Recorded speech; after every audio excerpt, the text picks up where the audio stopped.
Hi there, glad you could join us today. This is the first Alpha Tracker Tips and Tricks webinar of 2024. I'm Robin. This is Dan. We're out of practice. And we've also got Jack in today as well. Jack's going to be... Hiya, Jack. Can you see us okay, by the way, Jack? Yeah, everything looks good. All good. Great. Last minute camera problems as usual. So let us know if our camera goes off. It's our first one of 2024, as I mentioned. We've had a short break just to plan the webinars for this year and plan all of the Alpha Tracker releases for this year. If you want to see the schedule of webinars for this year, I can see lots of people joining now, lovely. Then you need to go to our website, which is alpha-tracker.co.uk, then go to the webinars option, and here's our schedule for 2024.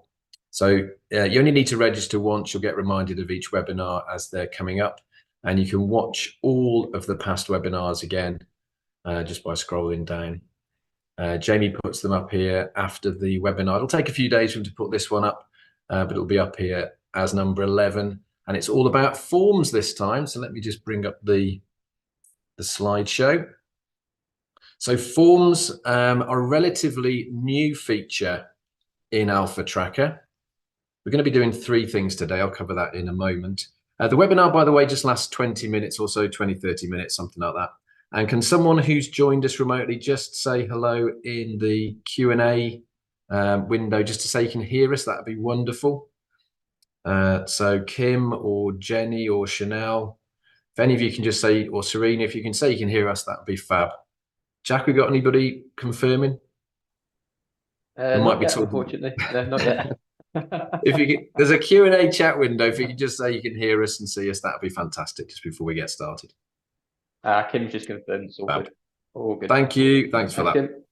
Ask any questions you like as we're going along, either about the forms feature, which is what we're covering today, or any other aspect of Alpha Tracker. If we can answer it today, we will. If we can't answer it today, then we'll get back to you by email afterwards. And thanks very much for joining us. We try and make them short enough that they don't spoil your lunch, because we haven't had our lunch yet either. So hopefully we'll be finished by 12:30 at the very latest. Right, we've got a little bonus extra at the end as well. If you're going to be sending data to ATAC or NORAC for their data report, then we've got something to give you at the end of the webinar, a little freebie we can put into your system. So wait on for the last part of the webinar for that. So forms are a new feature in Alpha Tracker, relatively new, and they're designed so that you can create data capture forms to use when you're out and about using Alpha Tracker Mobile, which is our app in the App Store.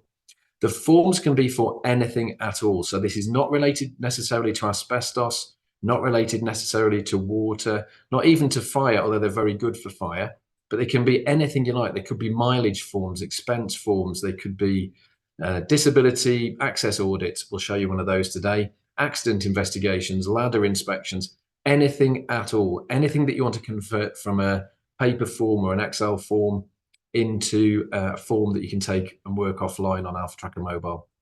You book jobs into Alpha Tracker, we'll show you that later.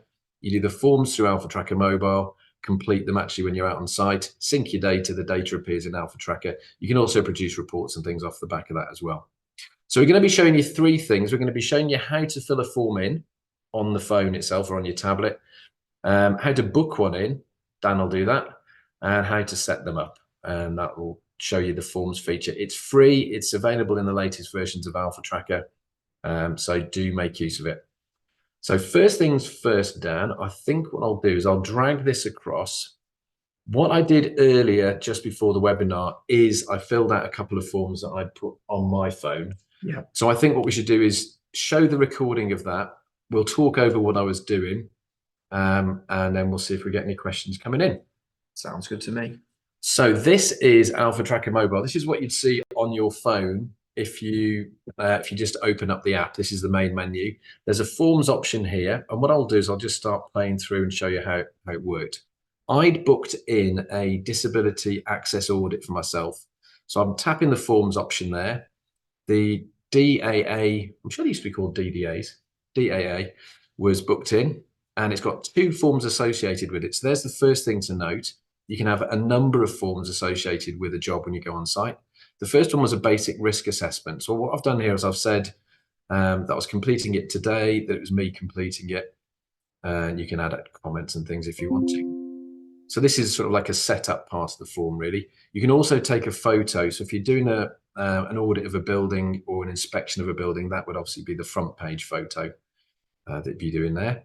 I didn't take a photo because I didn't want my phone to crash. I was recording the phone at the same time. It's then going to go on to the questions themselves. Now, I created a little basic risk assessment to take out with me today. And you'll see the questions now. Broke it down into 3 sections. So we've got a site access section, a risks to me section, and an emergency plan section. Now, this is obviously a really simple risk assessment, but you could expand this out as much as you wanted. So the first thing we're going to do is fill in the name of the person on site. I'll just run this through at normal speed now, not half speed. So the site contact name themselves. So who did I talk to on site? So that's the first question. Imaginatively, I call it Fred Smith. I need to think up different names. Then you'll notice it's asking for my location in the app. That's because every time that somebody answers a question, it's stamping the answer with the location of where that person was. So you can be sure that the risk assessment was actually done on site and not in their car or at home, or worse still, the pub at the end of the day. You can see I had some PPE here. It's asking me about whether I had the right PPE. I didn't have the right PPE, so I tapped no. Color-coded answers, look, that's important. So you get to know which is the right answer, the wrong answer. I'd lost my hard hat. Although ironically, I do have my hard hat right behind me. If you need to record actions, you've got unlimited actions per answer. Yeah, that's really nice. It is. It's a nice feature. So you can record actions for yourself or other people when you're out answering a form, completing a form. You've also got unlimited photos per question, per answer as well. So if you need to take photos to demonstrate whatever it is you've seen and you're recording, you can do that. So there's my action recorded. Risk of slips, trips and falls. So I've got a high, medium, low answer there. You can set up any types of choices, drop-down lists, standard comments, standard answers. It's really flexible, and we'll show you that a bit later on in the webinar. Any questions so far, Jack? Are we making sense, do you think? No questions at the moment. Good. That's how we like it. Loan working procedure. These were questions I made up this morning. You get the idea. So I'm running through. This is the second section. We're now on to the last section, section 3, which was the emergency plan. And then we're almost finished. So I'm just putting in I was given a plan when I turned up on site. And there we go. And there's a summary look of all of the questions I answered. They're all crossed through. Color-coded answers to the questions, which is great. The colors that are black, the questions that are black are ones which don't have a right or wrong answer. They're just informational. So that's my risk assessment done, or I've just got to sign it off. So I get to sign it and the client does as well. So you get a signature. Then here's the disability access audit itself. Now this one's much bigger form. We're not going to go through this end to end, but you'll see it's the same sort of idea. But you can see here that I've broken it down into lots of sections. So I've got the parking, the entrance, the doorways, access to services, internal doors. You don't have to do the questions top to bottom. You can jump in. So I think with this one, I started at section 2 just to show I could do that. Yeah, section 2, there it is, the entrance questions. The thing with the form filling in, it's all offline and it's very, very fast. You really do whiz through. You just answer the question, tap next, question next, question next. There's no save you have to do. So you really do fly through these. And then once you've finished, so end of the job or end of the day or at lunchtime, you have to sync. So you sync, asks you to confirm that you're not driving. That's a safety thing as much as anything. Also a reliability thing to make sure you've got a good signal. And then it's going to upload. And it syncs all the information you've put in, all the photos that you've taken, all the actions that you've recorded. And that sends them into your Alpha Tracker. So that's done. So completing them on a phone or a tablet is really quick, really easy, really straightforward. If you've used our water module, you'll notice there's quite a lot of similarity there between that and our water module. It's not exactly the same, but it's very, very similar. So it's sort of, you'll certainly be familiar with it if you've used our water module. Next thing I think we'll do is show you how to book a job in that's got a form associated with it. Yeah, that sounds good. So Dan's going to do this bit. So I'll just drop into our demo system and Dan will take over. Yeah, no worries. So it's just the same as setting up any other job, really. We can go to the projects menu and do new project. And I'm sure all of you are familiar with doing this. So apologies if I'm saying stuff that you do know, but it's nice and straightforward. Get your next project number. We're going to just set this up under our start client here. I'll put myself as the project manager. You obviously pick the site that you're going out to do the job for. So I'll pick this Orchard Drive one. You can obviously create a new site at the point of creating the project if you want to. And then you simply pick the project type. Now we've already got the demo one set up, the disability access audit. And that's it. Save that away and the job is now in the system. But there's one key point that you need to do. You need to book this into the diary for it to show on Alpha Tracker Mobile. So you can actually go ahead and do the job. So again, really straightforward. You can go to the diary option here. There are obviously a number of ways to book in jobs, but I'll pick myself and I'll put myself down as a consultant. And then I'll pop in. Dan, that is a very, very old picture of you. It is quite old. You look about 12. I was hoping you wouldn't notice that, to be honest, but there we go. So book the appointment in, save that away. Yeah. And that's it, all done. So we've got the job in, we've got the appointment in, and that will now show in Alpha Tracker Mobile, ready to go and do that particular project type, basically. Fine. So the only extra thing you need to do is book it into a diary. That's it. Yeah, right. Exactly. So it's only going to show. So when you log into Alpha Tracker Mobile on your phone or your tablet, it'll only show you the jobs and forms that you need to do. So that's you don't get swamped with other people's jobs or forms that you need to work on. So that's what I did this morning. When I booked it into my own diary, I just put that one job in, which was the disability access audit.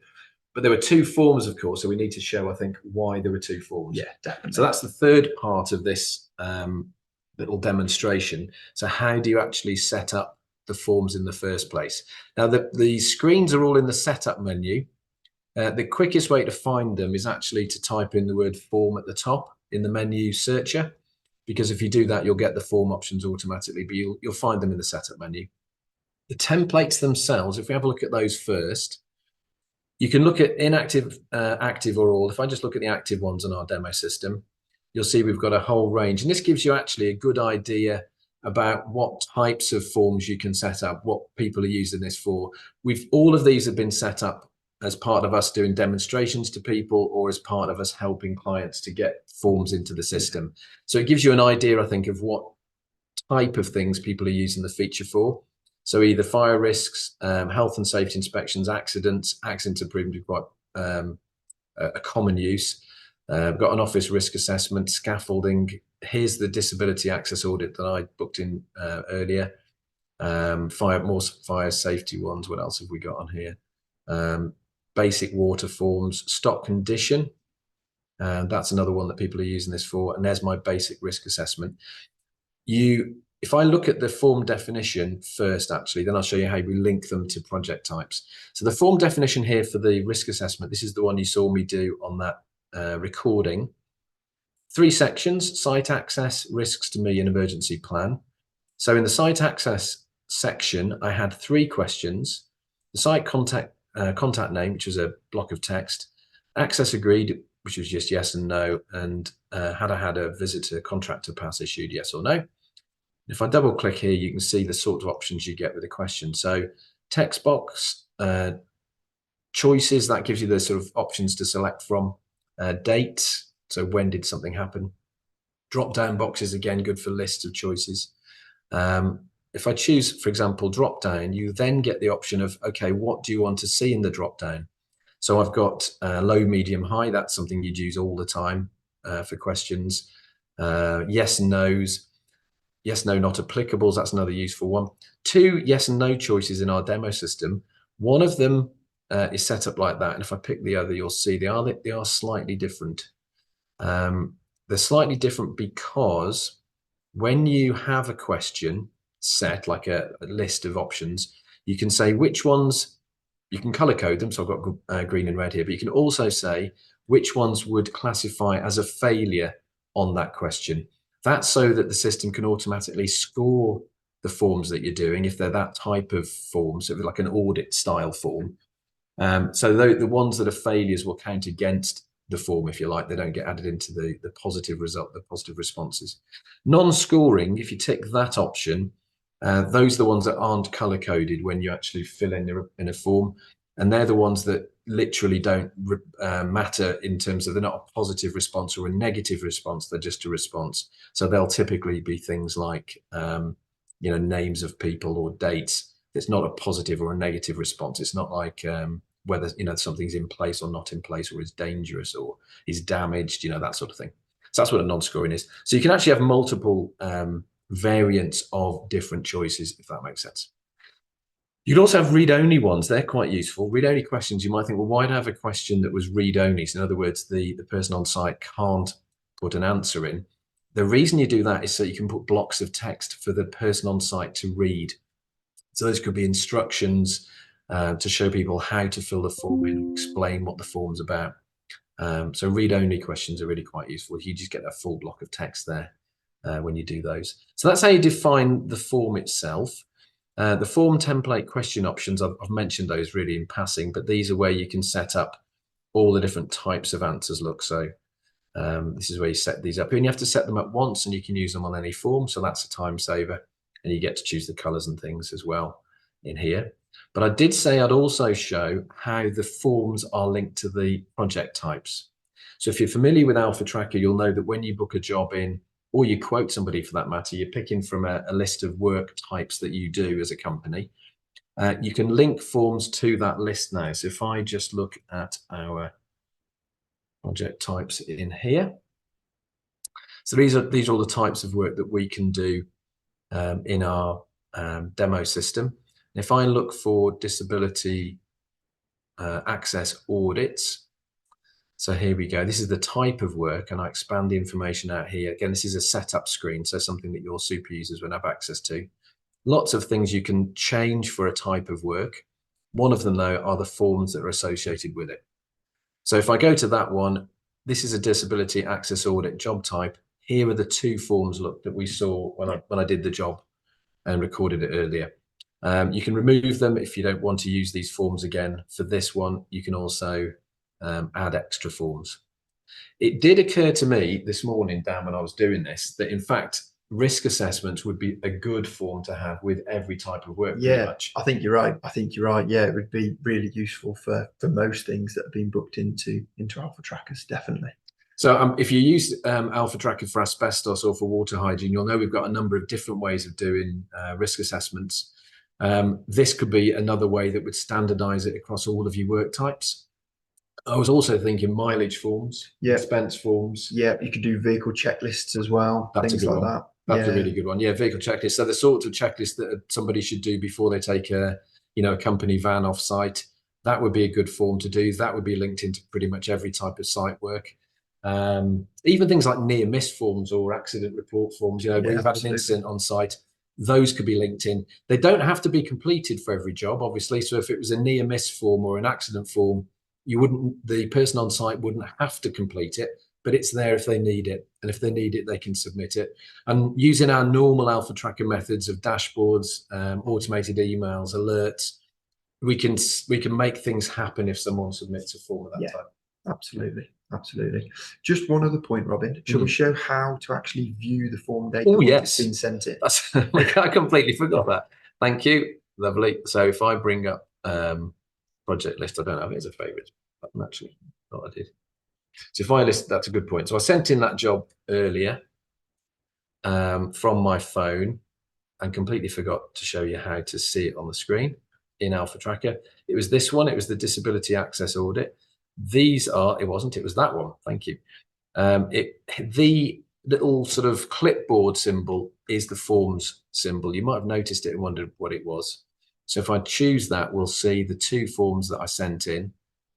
So, and you get like a progress bar look. So on the basic risk assessment, that's all blue. That shows I answered every question. But on the disability access audit, I only just started it. I just answered 4 questions with 55 remaining. So 4 plus 55 there, but on that one, I answered all 9. And then I can go straight to the questionnaire here, and that will show me the questions that I answered on my phone or tablet and sent the data in. Naturally, Alpha Tracker Mobile is a free download. I mentioned that earlier, from the app stores, runs on any Android device or any Apple device, so an iPhone or iPad. So I can see there the answer to the question. There's my Fred Smith answer look. I can see where I was when I did it, where the person was when they did it, and then I get to see all of the answers here. And you've also got access to the actions and the photos. Thanks, Dan, for reminding me. I completely forgot. You can also record your answers on a laptop as well. So you can actually fill in the forms on the laptop, or you can part fill it in your from your phone or tablet and finish it off on your laptop. So you can do a mix and match. How are we doing for questions, Jack? Anything? Are we good? We've got a question from Dave. He'd just like to know if there's any limit to the amount of data that you can capture within a form. Not that I know of. Jack, do you know of any limit? Not that I know of, no. Maybe you can try and find the limit, but I don't think. Yeah, try it. Okay, tell me. No, not that I know of. We've got some of the longest forms that we've put together for people. I think we've got one with 30 sections and probably 10 questions a section. That was a very specific fire one we did. But no, I've not seen any limit so far, and people are starting to send in lots of data. Not all clients are using this feature yet. I think we sort of snuck it in under the radar a little bit. So I'm hoping that people will start using it. By the way, a few more people have just joined us. Nice to see you, Michelle, Mel, who else haven't I mentioned? Adrian, I don't think I mentioned. Yes, if you've got forms that you want to try out, if you send us one, we're very happy to set one up for you as an example. Once you've got an example, and I could have shown you this before, actually. So if I look at form templates again, there's a very nice feature here. You can copy an entire template. Yeah. So if you set up one first, or we set one up for you, you can copy it, change the questions, resave it, and so it's a quick process once we've got you going. The report front page as well, Robin, if that's go for it. Yeah, just from Jenny. Thanks, Jenny. Jenny would just like to know if you can export the completed form so it can be sent to others. So I guess that's just producing the actual form report. No, we don't have that ability at the moment, but I can see that'd be really useful. So what I think Jenny's probably asking there is to complete a form, and I can then send it to Dan to work on, or perhaps to look at as an audit, perhaps. Oh, I see. Okay. Yeah. Yeah. Send any ideas you have for new features in. We'll gladly put them in. Jack has been working a lot on forms lately, so Jack will be very interested to see what ideas you've got. So hopefully that makes sense. A little recap, I think, is probably in order at this point. We looked at how to fill the form in. That was me on the phone. I did one just before we did the webinar, just because sharing phones in the webinar is difficult. Dan showed you how to book one in. That's a standard way of booking a job in. You just got to remember to put it in a diary. If you don't put it in the diary, they won't see it in Alpha Tracker Mobile. And then we looked at some of the setup parts of the system, so how you create a form template, how you can change the questions or the sections, and looked at the options with the drop downs. The color coding is really good, because a lot of people think a yes answer is always green, for example, a red answer is always bad. It's not always the case. Some people deliberately set up audits so that during the audit, the yes and no's reverse, just to keep people on their toes, so they're not just getting lazy and just ticking all the green boxes, all the yes boxes. So you can do different color variations. You can even, you can use any colors you like as well. So you can have not just reds and greens, but yellows or ambers or whatever color suits you. So I think that's forms done. That's 25 minutes in. We've just got one more minute to go, which is I just want to, oh, by the way, yeah, any questions at all, you can get in touch with us 24/7, literally every day of the year. Somebody's on the end of the phone for you. We're just going into if you're watching this live, we're just going into the long weekend here in the UK, into the Easter weekend. If you need us over the long weekend, we're available. UK local rate numbers on the screen or on our website. If you're watching this from Australia or New Zealand, there's your local rate number there. Call your local number, you'll speak to somebody, we'll be glad to help. So don't forget to give us a call, including anything about forms. But yeah, I wanted to show you this.